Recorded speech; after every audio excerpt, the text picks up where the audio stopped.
Hello friend, দেখো আমি আবার নেক্সট ভিডিও নিয়ে চলে এসেছি। এটা আমি একটা হাতার কাটিং বানাবো। এখানে হাতার যে পার্টটা আছে সেটা আলাদাভাবে কেটে নিয়েছি। এবার মাপটা দেখিয়ে দিচ্ছি। এখানে আর্মুলের মাপ হচ্ছে, এখানে লম্বাই হচ্ছে 14 ইঞ্চি। এখানে আমার যে আর্মুলের মাপটা সেটা আমি 9 ইঞ্চিতে রেখে দিলাম। 9 ইঞ্চিতে এই সমান একটা দাগ কেটে নেব। দেখো 9 ইঞ্চিতে দাগ কেটে নিলাম একই সমানে। এখানে মিডিল যে পয়েন্ট আছে সেই পয়েন্ট আমি কাট লাগিয়ে দিয়েছি। এবার আমি কুচিটা বানিয়ে নেব।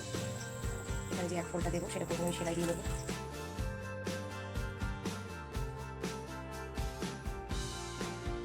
আবার আমি এই সাইড থেকে ভাঁজটা দিয়ে সেলাই করে নেব।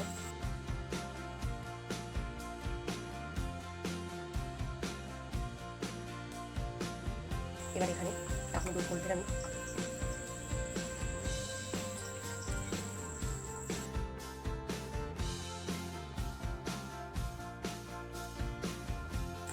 লাস্টে যে কুচিটা দেবো সেটা সেলাই দেবো না।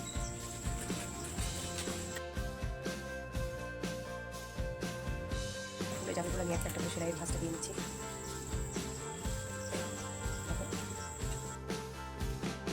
এধারে 3 পাট এধারে 3 পাট ভাঁজ টানতে হবে।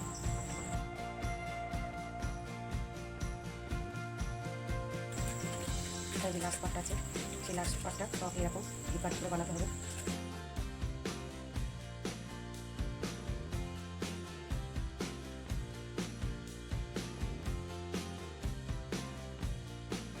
একটা পার্ট ভাঁজ করে সেলাই দিয়ে নিতে হবে। একসঙ্গে পার্টগুলো ভাঁজ করে সেলাই দিলে কাপড়টা ভাঁজটা সমানভাবে আসছে না। তোমাদের সুবিধার জন্য আমি কুচির পার্টগুলো একটা একটা করে সেলাই করে দিলাম। কুচিগুলো দিয়ে নিয়েছি। এখানে 6 পাটের কুচি হবে।